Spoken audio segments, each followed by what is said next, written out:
Good day, everybody. Today we're going to go through the algebraic informal test. Alright, your question 1 starts off with an algebraic expression looking like that. Okay, and 1.1 says rewrite this expression in ascending powers of x. Okay, firstly, ascending means from smallest to biggest, so you're going to arrange it from smallest to biggest. Okay, then it says in accordance to the power of x. Okay, so you are going to look at x's exponents and you're going to arrange it accordingly. Okay, now you'll see that negative 14 does not have an x, therefore it does not have an x exponent. But if you think about it like this, if we had negative 14x to the power of 0, anything raised to the power of 0 is 1, right? And negative 14 times 1 would be negative 14. Therefore, your negative 14 is the smallest value, okay? Now, any constants in the future will be the smallest value. So you always start with the constants if you're doing ascending powers, okay?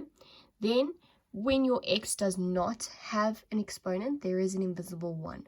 So obviously, your 4x will be the next number to go. Then, your 2x to the power of 2 will go next, and then negative x to the power of 3. 3 will be your last one because it's the highest exponent, okay? Then 1.2 has a English error in its question, but it's supposed to say what is the degree of this expression. Now the degree is the highest exponent, which is 3. Okay, 1.3, what is the coefficient of x to the power of 3? Okay, now x to the power of 3, there is no number in front of it, but when there is no number in front of the x, there is always an invisible 1, okay? Now, it's important to look at the sign in front of it as well, okay? The sign belongs to that number, so therefore it's a negative 1. If you say just 1, we will mark you wrong in the test, all right? So please make sure that you put negative 1. It's a very important trick that they like to test you with, okay? Then 1.5 says, write the value of this expression if x is equal to negative 1. So what they want you to do is, they want you to substitute negative 1 in place of x, okay? So each time there's an x, you put negative 1, like I've done in my substitution. All right, now, depending on the question and the mark allocation, you can either put this entire thing in your calculator, get your answer, or you do it step by step, okay? Here our mark allocation is 2. So we can go straight from our substitution to the answer. But if it was 3 marks, then we would have to do the 3-step like I've done here. Okay, so you just need to assess the situation and determine what is required of you. All right, now I'm going to mention something that is not part of this algebraic expression, but it's something good to note. All right, sometimes in 1.1, they'll say simplify the expression and then place it in ascending or descending order, all right? Now, this expression we couldn't simplify, but let's say we had added in another, let's say 2x, correct? Then we could have said 4x plus 2x, and then we would simplify it down, all right? Now, the questions that follow afterwards would be based on your simplified expression, not the original question, all right? Because your values are going to change. All right, if I asked you for the coefficient of x and we had added 2x to 4, then you would have had 6x. So your answer would have been 6 and not 4 or 2. Okay, so it's very important to note that you must always use your simplified version. Okay, obviously that does not apply to this question. I just wanted to note that, as you may get a question like that one day in an exam. All right, then 1.2 says, simplify the following expression. Okay, now, when you have a number at the bottom being divided by different terms at the top, okay, you need to divide this bottom number into each term at the top, into their coefficients, okay? So 3 goes into 12 4 times, and 3 goes into 6 twice. So you rewrite it as 4a minus 2b. So you divide it like normal division. It's just important to note that it needs to go to each term in the question. Okay.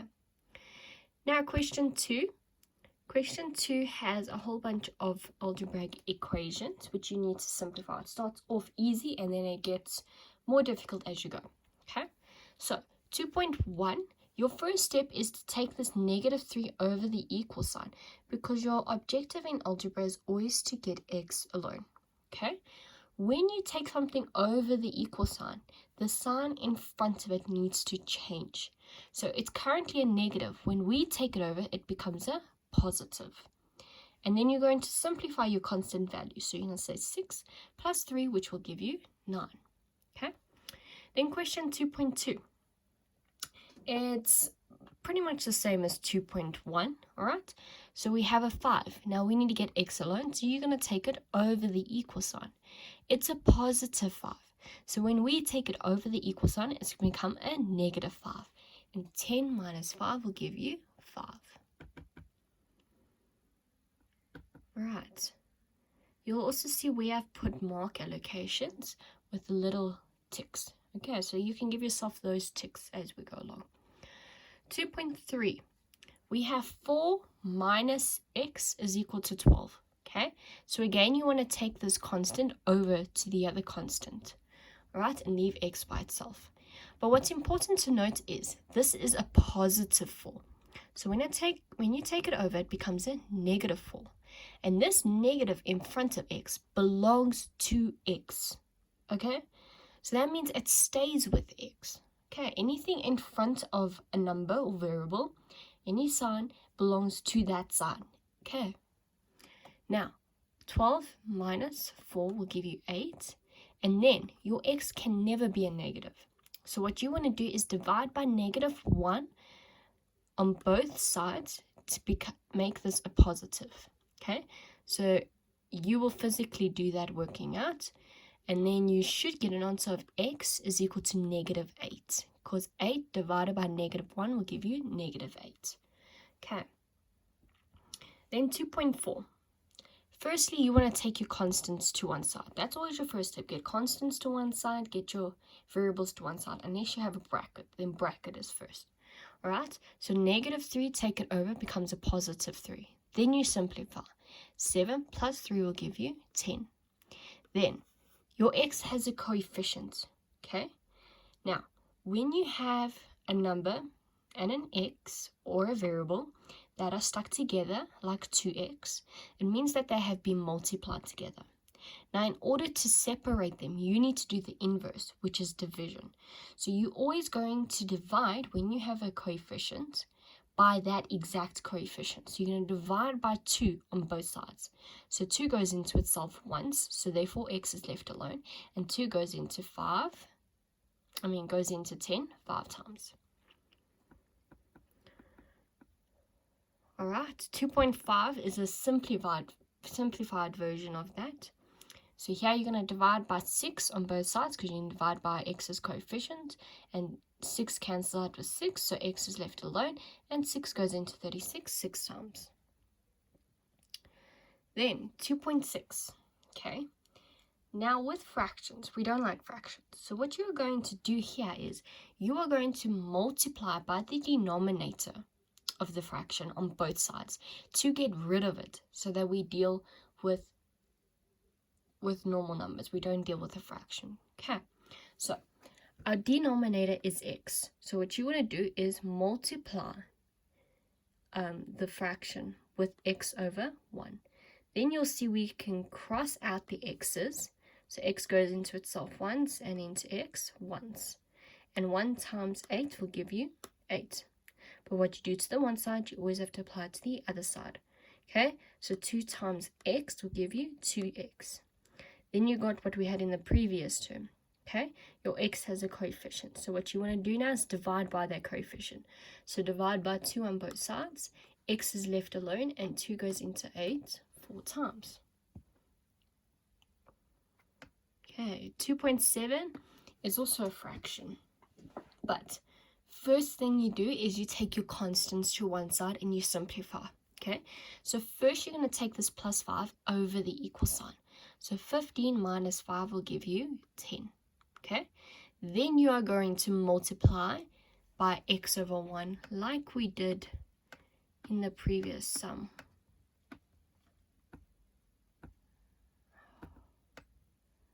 like we did over there. Okay, so you'll see that the computer hasn't shown that working out, but you need to do that in your books. Okay, so you're going to multiply by x over 1 and multiply by x.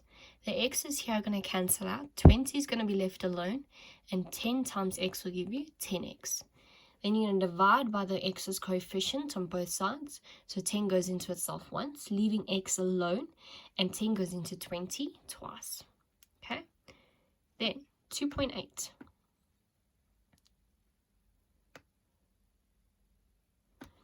.8 has a bracket. So firstly, you are going to distribute the outside number 3 into the bracket, meaning you are multiplying to each term in the bracket. So 3 times 3x will give you 9x, and 3 times plus 4 will give you 12. Then you take your constants one side. So you're going to take plus 12 over the equal sign, and it becomes a negative 12. So 6 minus 12 will give you negative 6.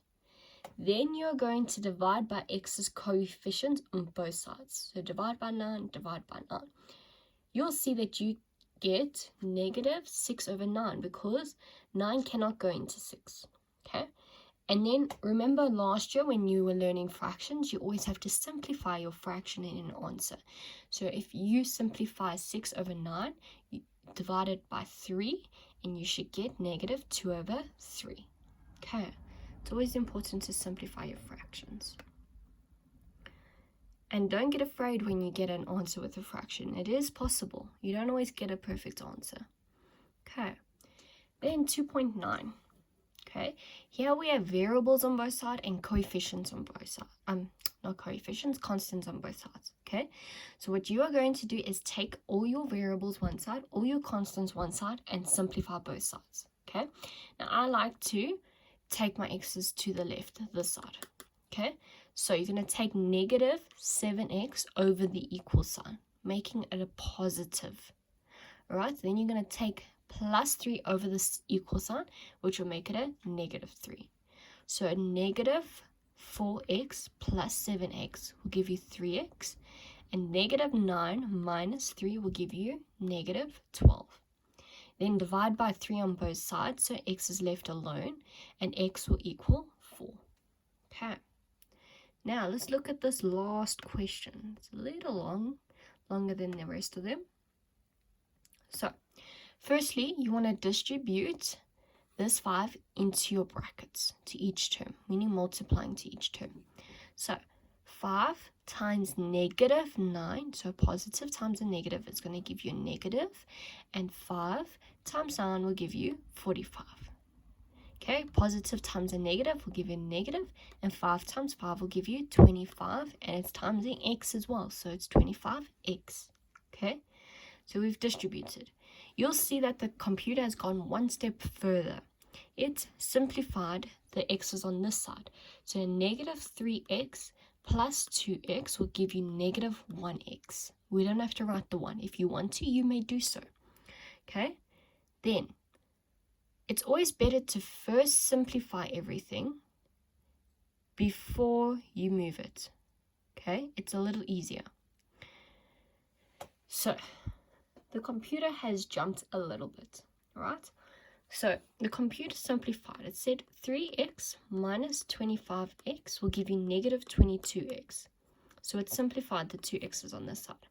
While doing that, it took over the negative x, which became a positive x, and moved negative 45 over the equal sign. Now, you guys could have first simplified that and then done the movements. It's probably a lot easier, but the computer just jumped ahead. Okay, which is fine as well. Either way, you'll get the same answer if you're doing it correctly. Okay, then you're going to simplify your x's. So negative 22x plus 1x will give you negative 21x. Then what you want to do is divide by negative 21 on both sides. Okay, 21 cannot go into 45, so therefore you're left with a fraction again. Okay, so you are just going to simplify the fraction to its simplest form, and you should have gotten 15 over 7, negative 15 over 7. Okay, alright, so I hope you guys did well in this informal test, and hope you all understand.